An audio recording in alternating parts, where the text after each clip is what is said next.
First of all, thank you very much for having me to the first of its kind webinar for the SQL Relay event. I really hope that all of you are enjoying the conference. And today, what we are going to do is we are going to explore a feature that for some reason and for one reason or another, not that many people and not that many DBAs or people, probably developers who are responsible for their database environments, they still don't use that much. And that's a bit strange to me because policy-based management is probably one of the biggest time savers, at least one of the biggest time savers I know inside SQL Server. And what this technology can help you with and what this feature can help you with is audit, control, and enforce and standardize your environment with just a few clicks. So if you are the DBA or if you are a database developer, for example, or sysadmin that has the responsibilities of the DBAs too, and you want to know how you can do all of those things, auditing, controlling your environment, enforcing rules in your environment with just a few clicks, then you are in the right webinar. Now, my name is Boris, as Nel said, and I live in Bulgaria. I'm a SQL Server consultant for a company that's called Bulpros. I'm a SQL Server MVP, which means that I really love to share my knowledge, and I'm really blessed and grateful to be able to speak at a lot of places in a lot of countries all across the world. I'm also SQL Server trainer, which means that I train people, students, organizations, and I'm also Pluralsight author. And is it a surprise that my course for Pluralsight is actually on policy-based management? However, it's a 6-hour course, and we go very deep there. So if you become a bit more interested in the technology, you should probably take a look at it. And last but not least, I record some things that are called SQL Hangouts, which are 20 to 30-minute video conversations with people like you guys, which we later on record. And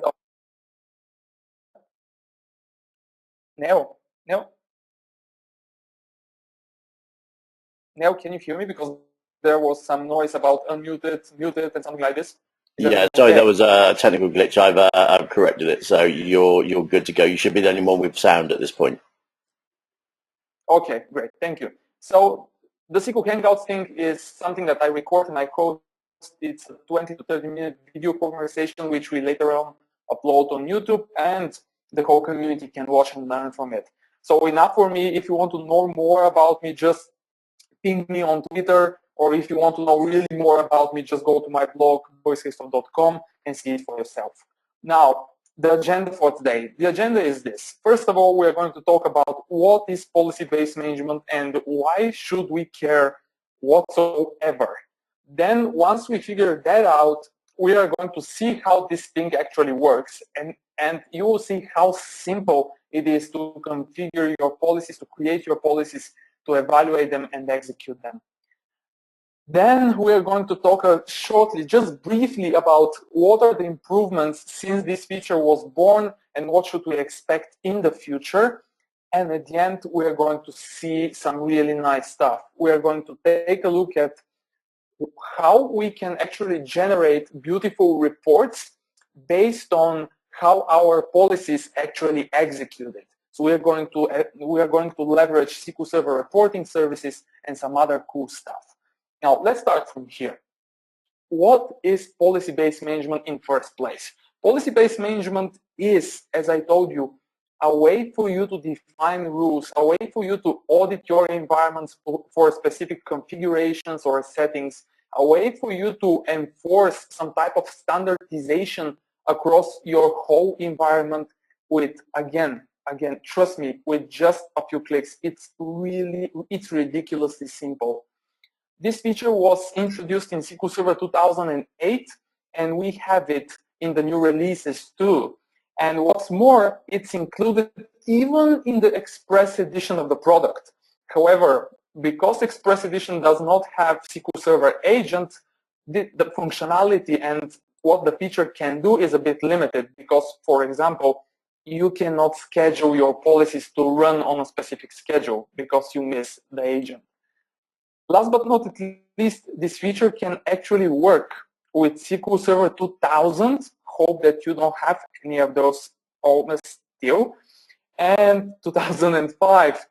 And again, it's a kind of here, because first of all, you cannot evaluate and you cannot create a policy that will evaluate something for always on availability groups and execute it against the SQL Server 2000 instance, for example.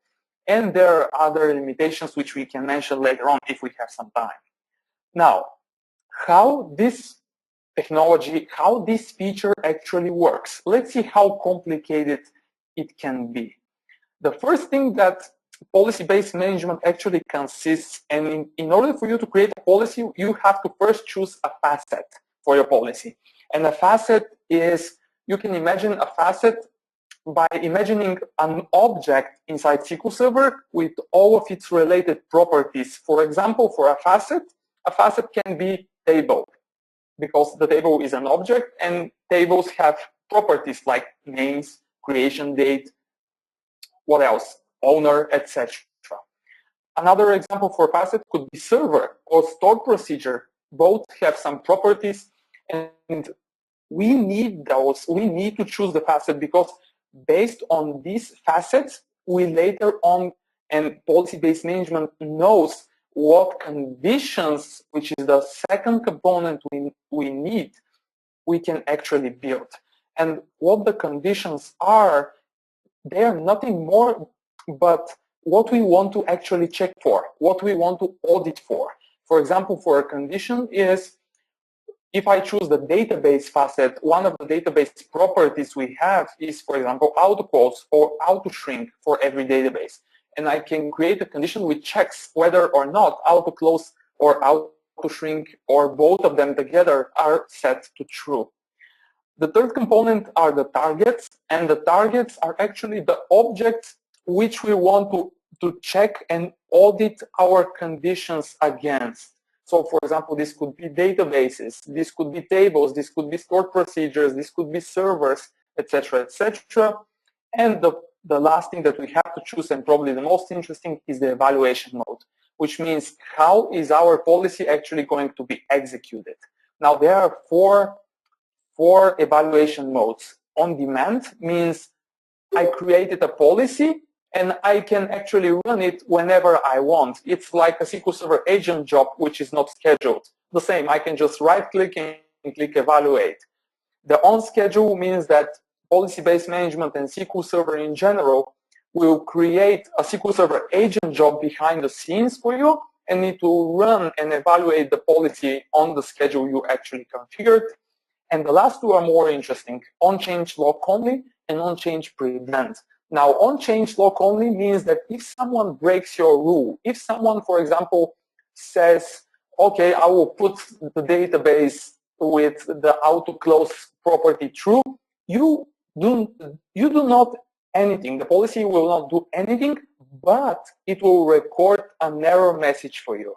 And that error message is very crucial because once we have it, we can do some interesting things with it, as you will see after a moment.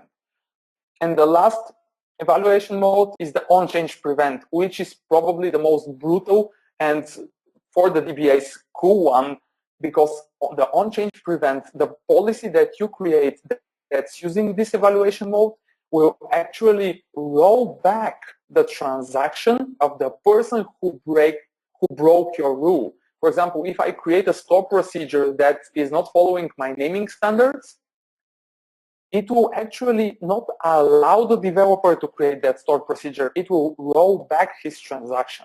And that's where policy-based management is really, really powerful. All of those create a policy. This is everything we need in order to create a policy. And because Microsoft are very cool guys, they gave us the opportunity and the chance to create categories for our policies and thus manage them easier. Now, here is how a policy looks like. We'll see those in the demo too, but we have the condition, we have the targets, every database, we have the evaluation mode, which we can choose from a drop-down menu, and we have a server restriction, which is actually by itself is also a condition. And we can create conditions and put them in the server restriction down there. As you can see, the one that's shown in the example is Enterprise or Standard Edition, which means that if I fire up this policy against an instance which is, for example, Express Edition, this policy will actually not evaluate. It will not do anything. So this way, I can filter out some of my environment too. Now, important thing to know for our policies, especially when we talk about those that are using on-change prevent, is for you to make sure that on server level, you have this nested triggers option turned on. By default, it's turned on, but please make sure that it remains turned on and it remains with the true pop or true value set there. Because if it's not, we risk our policies that are using the on-change prevent, which means that the ones that are going to actually roll back our transaction, those, if this option is not turned on, we risk, and Microsoft says, you risk for your policies to not work correctly. And I'll be extremely honest with you, I have played with this option very much, a lot of time, and I have also put it on false, and I created many policies with on-change prevent, and I haven't seen any problems. Still, Microsoft recommends you put this and keep this on true. Now, before, that's all cool. That's all cool. That's fantastic. We now know what and how policy-based management works. But before you actually go ahead and create your first policy, don't fasten that much, because Microsoft has done some really nice work here. They have done and they have created, they have some pre-built in policies in the product itself. You can find them in the directory I pointed out for SQL Server 2012. If it's not 2012, you will see not 110 for the version, but 100, for example, or 120. And Microsoft have done a lot of policies already for us. And the only thing we have to do is import them. So don't fasten that much for creating your first policy, because probably Microsoft has already created it for you and it's already installed on your servers. And that's also very nice. But what's even more nice is the fact that we can not only create a policy or policies that are using the graphical user interface, let's call it this way, and we are not only bound by what we see in the graphical user interface. It gets really more interesting, because what you can do is create a policy based on a condition. And what conditions you can create and what scripts you can, not a policy based on a condition, policy based on a script. And what scripts you can use is actually, there are two types of scripts: SQL script, T-SQL script, and a script that utilizes the VMI. And for those of you who know T-SQL and write T-SQL every day, and for those of you who know WMI, you can now imagine how flexible and how extensible policy-based management just became. Because you can do so many things with those scripts, it's mind-blowing. For example, the first example will count the number of databases we have, and my condition will check whether or not there are more than 10 databases on the instance. And if there are more than 10, the policy will fail. And I want this policy because imagine the fact that I have a performance problem and my customer continues to add more and more databases to the instance where I already have performance problem. I want to be notified if something like this happens, because I will probably never be able to solve the performance problem we have if he continues to add databases out there. And the second example is, by the way, one that we used in real life, and the one up with the execute SQL actually was also used in real life scenario, but the execute VQL script actually says, constantly monitor whether or not my SQL Server agent service is alive. And that could be important for you. Our real life scenario was an instance where the SQL Server agent was actually firing up some really important SSRS reports, and those reports just have to be there and just have to be executed. You have to have all of those reports in the morning, otherwise the business is not that happy. So we want to know whether or not our agent is running all the time, and if it fails, we want to know fast. That's why, and that's a scenario where you can use one of those. Now that's all cool, and we can create enormous amount of policies for our environment. But the neat part is the fact that we can actually monitor for them, and we can actually create an automated system without spending any money, and thus monitor and alert our DBAs or yourself or the teams or the people that are responsible for our environment. And that is true because every policy that fails actually has an error number. And you can see on the screenshot the event ID. The event ID says 34050, and this is the event ID and the error number for a policy that runs and that's using the on-schedule, the on-change prevent evaluation mode. What we can do is create SQL Server agent alerts to capture that number and that error. And once this error is captured by the agent alert, we can actually fire up and send a notification to a SQL Server agent operator, which is you or your teammates or someone else, via email. So you now have automated system. And that's really nice. Really, and it could be very helpful, but I told you that you can actually do all of those things with just a few clicks. And I told you this because of this feature, Centralized Management Server. And this feature was introduced in 2012. And if you still don't have Centralized Management Server in your environment, please do one. You will thank me, Neo, and the SQL Relay or the SQL Relay organization later, probably with beers. We'll see. But please build a Centralized Management Server, because if there is a time saver inside this product, this is one of the biggest ones. What the Centralized Management Server is a feature that was introduced in 2008. It's available in Express Edition, so you can install a simple Express instance and use it for your Centralized Management Server. And it allows you to run scripts from there across your whole environment. Just by one click, you run a script that you created across your whole environment, on all of your instances with just one click, as you will see.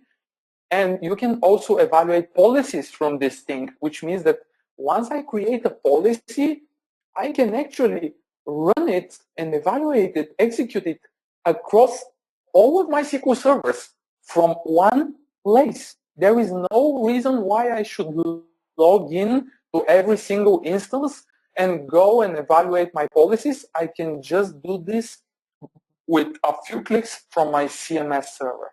And that's why I call this feature the time saver. It's absolutely the best time saver in the product. Not only you can evaluate scripts, but you can evaluate policies, but you can also create scripts by using the system views that are actually holding and saving information for the whole policy-based management feature. You have a lot of those system views, and they're all stored in MSDB. Every single thing we create with policy-based management is stored and it's recorded in MSDB. So if you lose MSDB, you lose the whole policy, everything that's related to policy-based management in your environment. Let's now jump to the first demo where I want to show you quite some things. Now, let me jump to my machines here. And I will go to the server. And Neo, can you please confirm me that everyone is seeing my virtual machine? Yes, I can see your machine. Okay, that's perfect. So what I want to do first is before we actually start creating our policies, let's first import those policies that Microsoft is giving to us. If I go to the management folder, and then I see policy management. How I can import the policies is just by right-clicking on the policy folder and say import policy. Once I'm here, I'll just say files to import, and I'll click the browse button, and by default, it will lead you somewhere here. And I will go to the database engine, and I'll go in this folder, and here are all of the policies that Microsoft has pre-built for us. They're included in the product. So what I will do is just select all of them and open them. Once I have them here, I'll just click OK, and you can monitor what's going to happen on the left. Here are all of the policies popping up already. Now, once I do that, I want to show you some cool stuff with the policies. First, I want to show you a simple one. Microsoft have built one that's called database autoclose. What I want to show you is how you can evaluate it first. Then we're going to build policies by ourselves. How I evaluate policy is this way. I just right-click on it and say evaluate. And this policy actually checks whether or not there is a database that has its autoclose property turned and set to true, which we all know probably that that's really bad. And as you can see, we have a problem here. We have a database, and if I click on the view, I will see the condition that was not met. And if I click on the target and I expand the target, I can see, let me maximize that, I can see which database, which object was actually not compliant. So what I can do is from here, I could just click here, say apply, and policy-based management will fix this for me. I do not have to go and do it for myself. I just click, put the checkbox, I put the mark there on the checkbox and click apply, and now everything is set up as I want. The second thing that I want to show you is once we know how to evaluate, let's see how we can run a policy, one of those policies, in our whole environment. Let's see how complex can this be. For this, I want to go to my CMS server, and how I go to the CMS server is by going to the View tab and then going to the Registered Servers. I have already pre-built my CMS, and as you can see, I have 1, 2, 3, 4, 5 instances in my environment. How am I evaluating a policy across my whole SQL Server environment? I can right-click on the boss. Let's call it the boss. I can right-click on the centralized server, and then click Evaluate Policy. And here I can choose either to run one that's somewhere on my file system, or I can just say, hey, my policy is on my machine SQL in 1, and I'll say OK, because I have imported them there, and I'll specify, for example, database let's say auto shrink. Let's go with auto shrink, and I'll click Evaluate. Once I do that, what you will see and what you will probably notice is that it actually executed this policy across all of my SQL servers in my whole environment, and that was really fast. That was, again, as I told you, it's not marketing, it's just with few clicks. And I can immediately see that there are some 2 databases, one on this instance and one on this one, that are not compliant. They have the auto shrink property turned on. So what I can do is not go on that machine, log in, go to a database, right-click, set the auto shrink property to false. I can just click here, say apply, and click yes. And policy-based management is taking care of everything by itself. That's, trust me, once you have many servers, let's say more than 100, this feature is really a time saver. Now let's go back to our previous machine and let's see how we can build a policy by ourselves. What I want to do is build a policy that will check whether or not my SQL Server memory configuration, the max server memory configuration, which is here, is configured this way, which is the bad way to configure your SQL Server instances. And I want to create a policy that will check whether or not this configuration is set correctly. So what I'm going to do is right-click on policies and say new policy.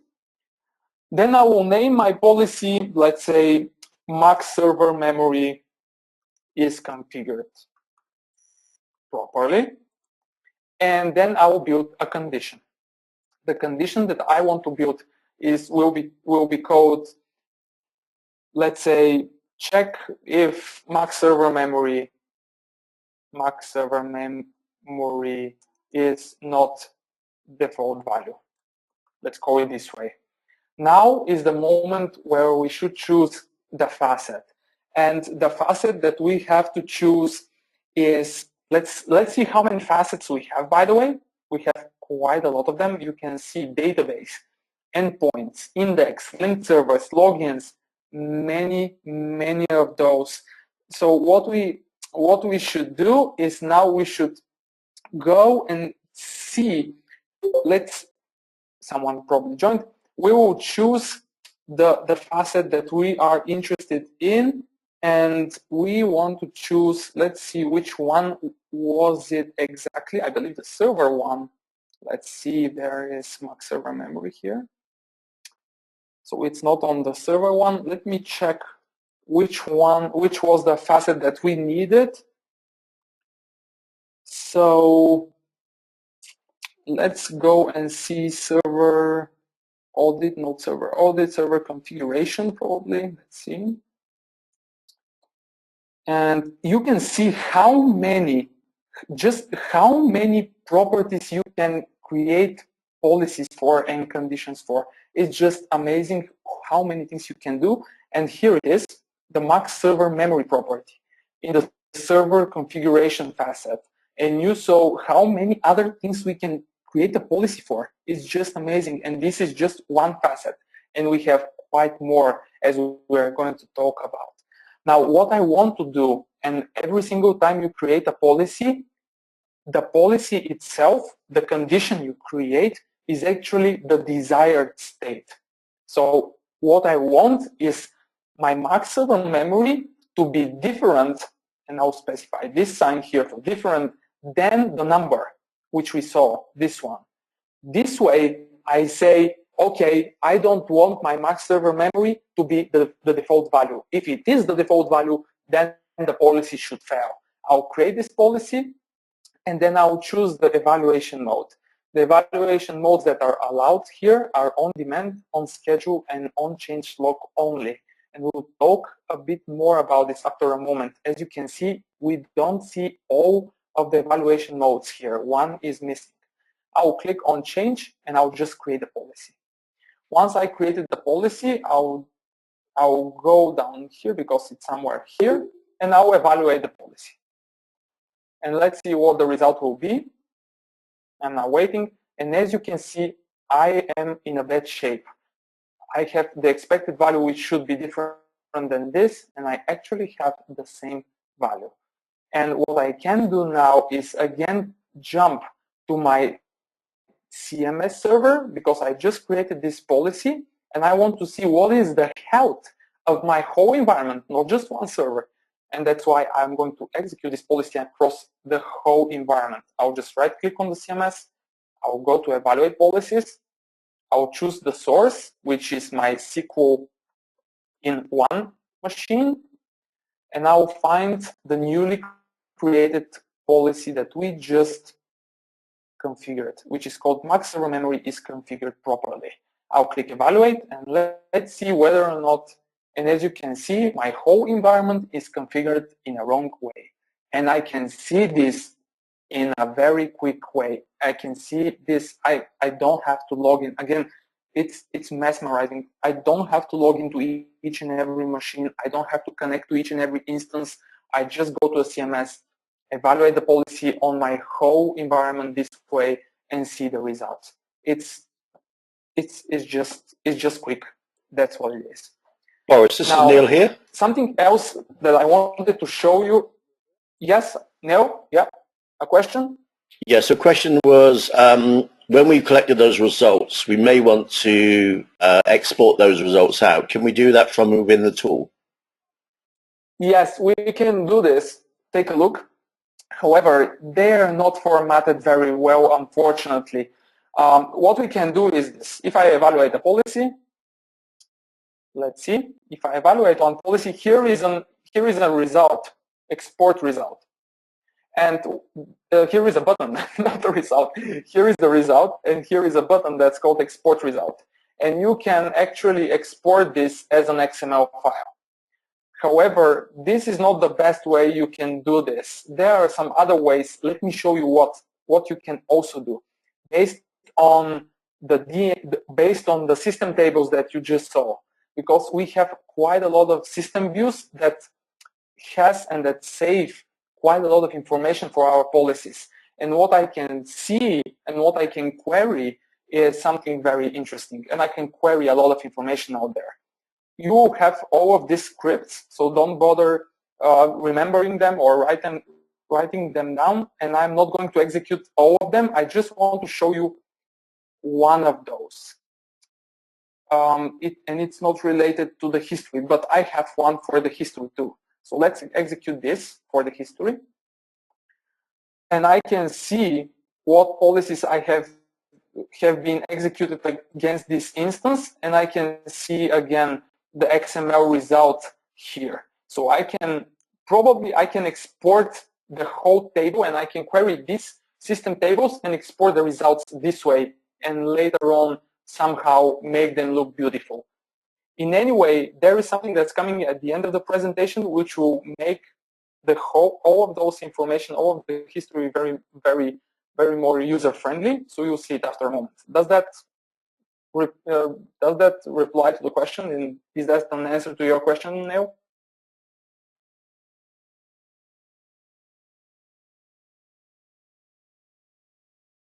Let's see. Okay, probably Neil is not hearing me at the moment.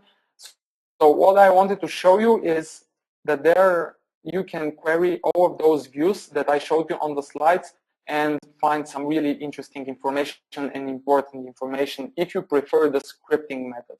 So you can query the system tables. I should go in MSDB first, and you can find all of the information for your servers. You can see the policies, who created them, when they were modified, are they enabled, etc., etc.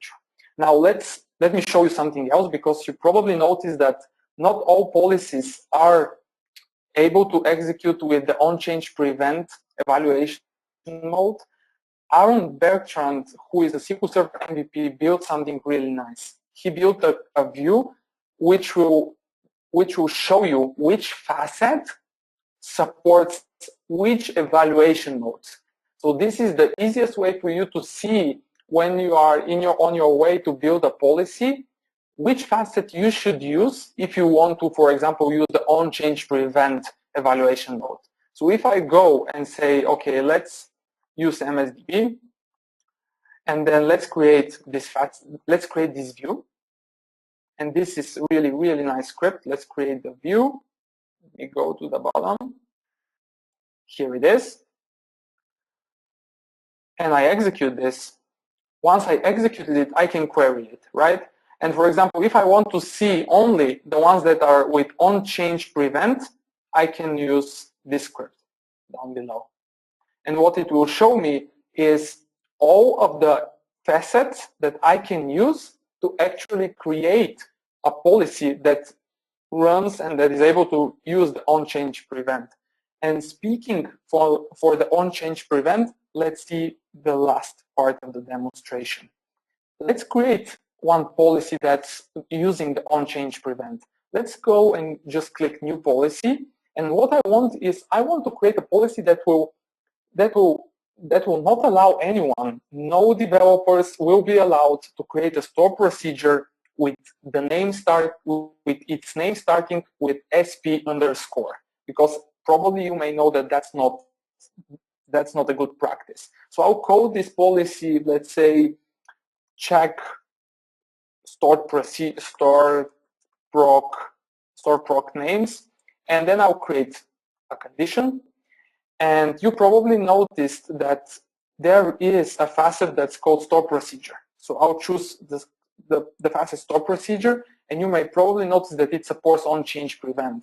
So I will now choose the property that I want to evaluate. So if I'm going to evaluate the name, I will not allow anyone to create a store procedure with the name SP underscore. I want the property name, and I have it. And what I will do is that I don't want, so I'll say the name is not like, and I'll just put SP underscore here in brackets, because that's a string. I'll just give a name. Stored procs should not start with SP underscore %. And I have to specify % here too, yes. Okay, and now I will execute this policy. My targets are every stored procedure in every database. That's really nice. And now the evaluation mode. I can now choose the on-change prevent because the facet supports the on-change prevent. However, in order for this to work properly, I have to enable it because the on-change lock-only facet and the on-change prevent evaluation mode are actually running all the time. So you have to enable them. So I'll create this policy, and then I'll just try to build a store procedure that will try to break my rule. And here is my store procedure.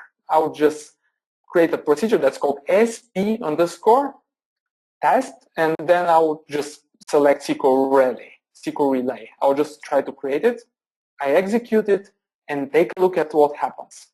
Policy with some specific name has been violated. Your transaction was rolled back. This is the way you can create standardization. This is the way you can enforce rules in your environment. And this is where policy-based management becomes really, really powerful. And if we want, the last thing in this demo is if we want to capture this error, as I told you, if I want to be notified for this, I'll create an alert. I'll go to the SQL Server agent.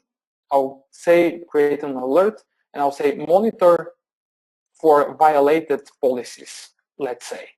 I want SQL Server event alert.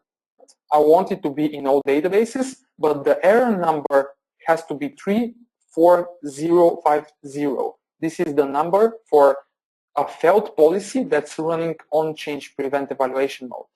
And my response will be to notify operator. I'll just create an operator, which is called DBA team. And I'll say DBA team clone, not clone, that's in Bulgarian. Let's say mail.com, and I'll say okay. And I can say okay, and now I have something that monitors for an error with this number. So if I re-execute this and it fails again, if I go to the alert and go to properties and go to history, you can see that I already have because of some reasons, I have this captured. Let's reset it because I want you to see that it will capture it immediately. I will reset the count, I will specify again, and now we expect to see 1. Here it is. And if your database mail works, you will now send emails to your DBA team saying someone is trying to break our rule just for you to be notified. Okay, let's go back to the slides because we have spent quite a lot of time in the first demo. Now we have a bit more material and then a second demo. So you now know what policy-based management is. You now know what are facets, what are conditions, how you can build a policy, how you can evaluate it from your CMS across your whole environment. You now know what are the evaluation modes and how you can create alerts to monitor for them. Then what's new? What's new in this feature? What do we have? Since this product was born, since SQL Server 2008, Microsoft haven't done that much. However, it has done the important stuff. It has added 10 new facets, and the 10 new facets are, as you will see, related to the new features inside the products. The availability databases, the availability groups, the database, the sequence objects, the server row, etc., etc. which means that you actually are able to evaluate and create policies against availability groups, against all of those you see here, plus everything that was already in the product before. And if my mind is not lying to me, we have more than 80 facets, as you saw in the demo. So you can do a lot of things here, and you can create a lot of policies based on your environment and based on your specific needs. What we can expect is SQL Azure database supported. Are we able to create policies in Azure in regards to Azure and against Azure database? No, not in the near future at least. Probably we'll see this functionality soon, who knows. With the speed SQL Azure and the Azure portal and the Azure technology and cloud technology is move, probably we will see this soon. But we'll see what the future has prepared for us. Now, the last part, and probably the coolest part, let's call it this way, reporting. You have seen how this technology works. You saw how this feature works. Now, and there was already a question, how can I export the results? Probably the question came because you want to see the results, you want to collect the results, take a look at what will happen after you re-execute the policies. Is there going to be a change? What the change will be, etc., etc. Can we do something about this? It turns out there is something very cool, and it's called Enterprise Policy Management Framework. It is a free download. I will repeat this because it's truly unbelievable that this framework is free. It is free download from Codeplex, and you will download it today if you want and deploy it on your machine or on a machine in your environment and have all of those nicely looking reports, as we'll see after a moment. Again, this report, this framework is free, and what you need to do is just download it, and in the next demo I will show you how you can actually configure it and what you need to do in order to make this work, because there are one or two gotchas that you should be aware of before building it. Now let's jump up again to my machine. I'll go here, I'll go to the SQL Server DC machine, and I'll minimize that. I haven't licensed my Windows machines because they're for testing purposes. Now here is what you will download. You will download a zip file, and it has those 4 folders here. What you need to do is first, by the way, I can show you what you have to do, but the guys that wrote this framework have created and have written fantastic, I mean fantastic Word document with step-by-step instructions to deploy their solution. It's so easy. It's ridiculously easy. I just want to show you some of the gotchas here. So you have some scripts. The latest version of the framework is framework version 4. You have a create script for the database, because all of the policy results, when the policy executes, every single result that is returned will be stored in a database. We will use this database to query it later on and build our reports based on the information there. So the specifics here are this. Once you open this script, you will see something like this. You have to use the create database object scripts. This one is, if you already, the one here is the one that you will need to execute only if you have the previous version of the framework already installed and you don't want to deploy it from zero. This is just an upgrade path. The gotchas here are this. You should not forget that you should place your query mode in SQL CMD mode, which you can do in Query tab and SQL CMD mode here. Once you do that, the script will be able to be executed, and the only thing for this script you have to do is first say the instance name here, and probably you should change the database if you don't want it to be, let's say, MDW. I have created one which is named MDW. Let me show this to you. Not on this instance, but on this instance. Here it is. So I will not run this script. The most important part is the next one. Once you create the database, you should create somewhere on your drive, let's say on C or D drive, a folder where you should copy this PowerShell script. And this PowerShell script, let me show the PowerShell script to you, because there are some modifications that you also have to do in the PowerShell script too. The PowerShell script is, again, the only thing that you have to do here is place where actually your SQL Server instance is, and which one is your database, and where it should actually store the results. In my solution, I have copied the PowerShell script, and I am sending all of the results to one single folder, which is, I will show this folder to you now, which is the C folder output. Here is the script. Once you do that, by the way, be careful if there is a failure of the PowerShell script, probably you should check this. Once you download the files, the PowerShell script has a problem, and its problem is that you will see a button that says unblock here. For some reason, PowerShell will say this script is not digitally signed or something like this. The way for you to fix this is to just go on the script, on PowerShell script itself, and click the unblock button. Once you do that, everything will work.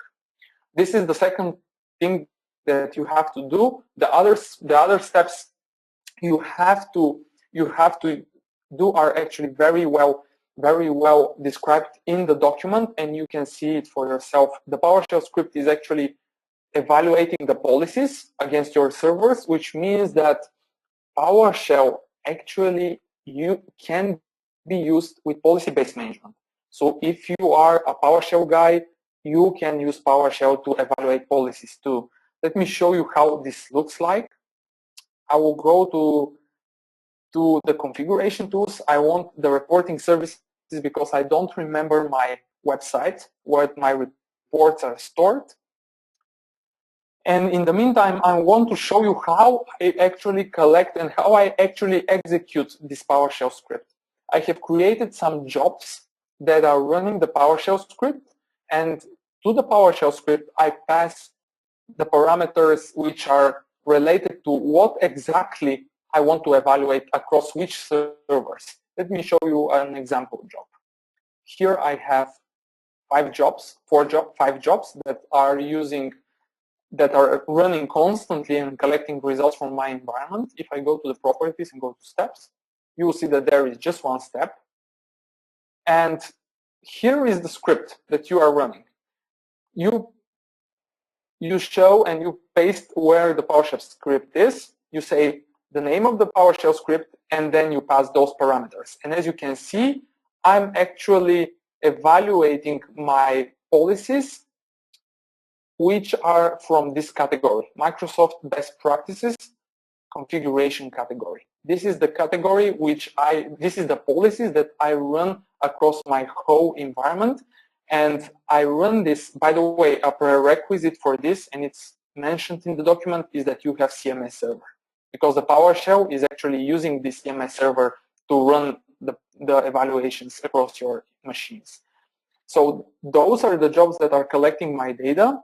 And once I go here and see where my reports were, let's click here. What you will see, and we have exactly 6 or 7 more minutes, what you will see is a very nice, very beautiful report that you can probably share. And I don't want to activate my Windows now, but thank you. Probably a report that you can share, or you can, let's say, explore every now and then and check what are the results after the executions of your policies, and see whether or not your environment in general is healthy or not. So we wait a bit because the machine was rebooted recently, and this is the first time the reporting services is starting. And this is, of course, a virtual machine with just 1 gig of RAM. So it's nothing special, but it can do the job for us in this case. So we wait a bit more, we should wait a bit more, and we will be presented with the EPM framework reports. There are 5 reports, but the one that's most interesting for us is called the policy dashboard. Mayo, I can hear you. Excellent. I was just going to say, while waiting for that report, there's been a recent new version of EPM released, I think on the 6th of October this year. Do you know what the changes were in that release? Exactly, Neil. So the changes in general are this.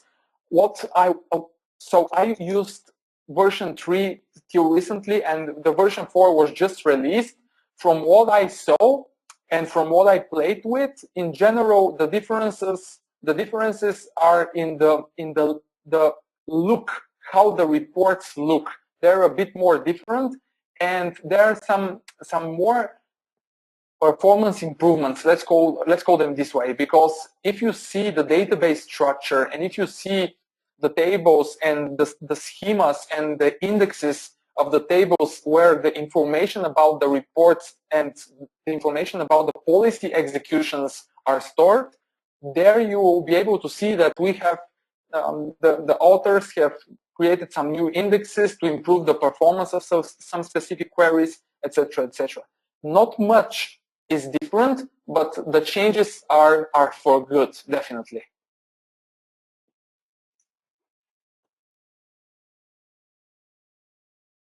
Okay, so are we cool? Let's move on, probably.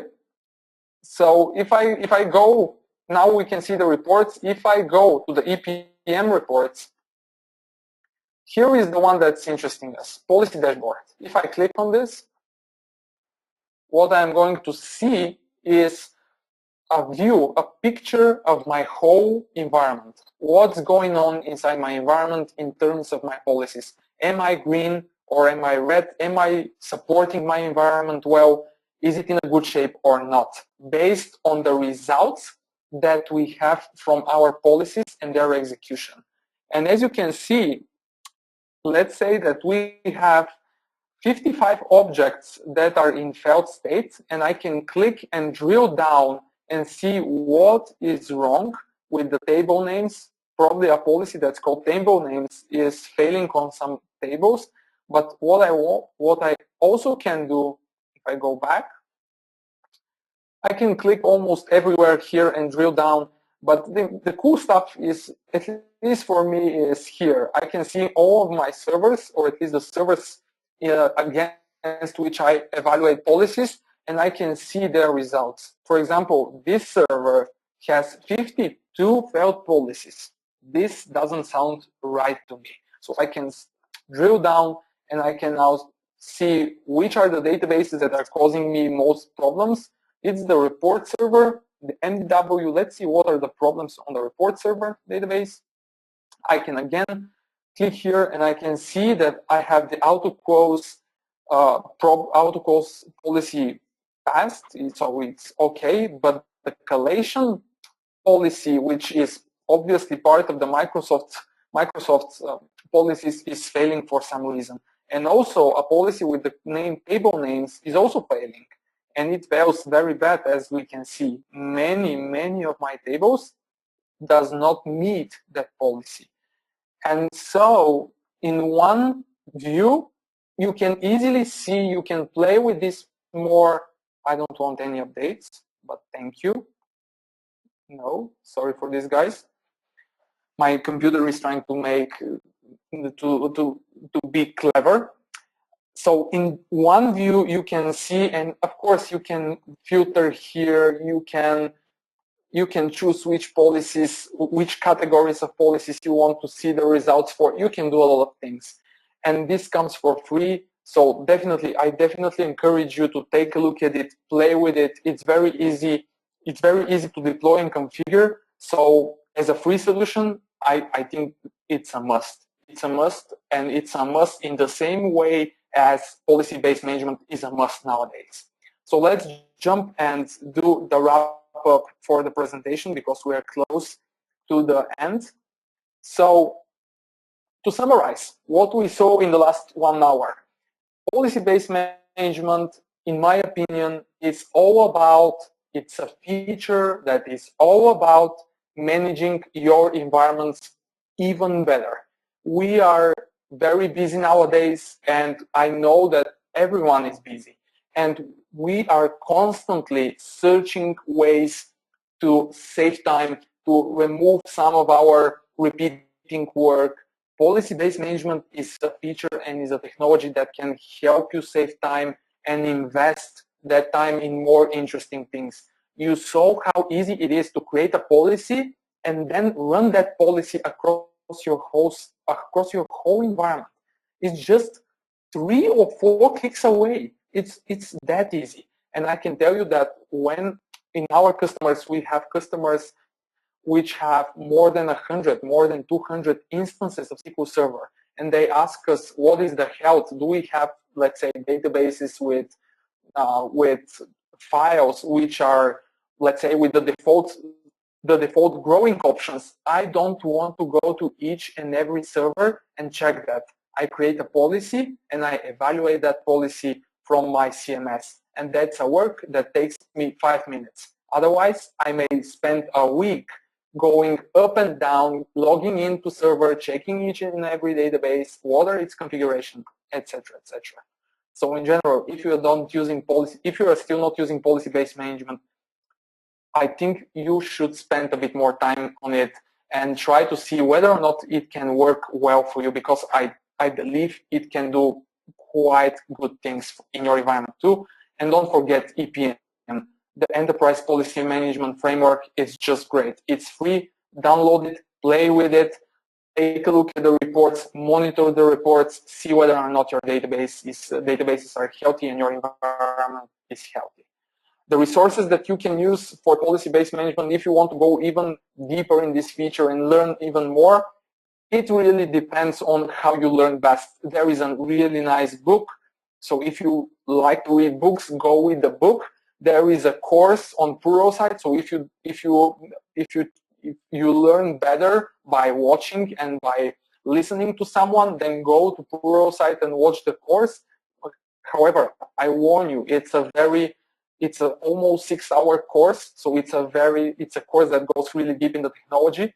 There is a white paper that's written on the policy-based management, and you have the link to the Enterprise Policy Management Framework. There are a lot more resources. MVPs like Peter from Belgium has written cool stuff. He has written I believe more than 10 policies which he uses in his consulting work. You can just download them from his site, import them into your environment and evaluate them to see whether or not you are okay or not. So that's from me, 1 hour exactly, I believe. I hope that I opened your eyes for some new technology, and I hope that this presentation and this webinar was helpful to you. Thank you very much, guys, and enjoy the SQL Relay event.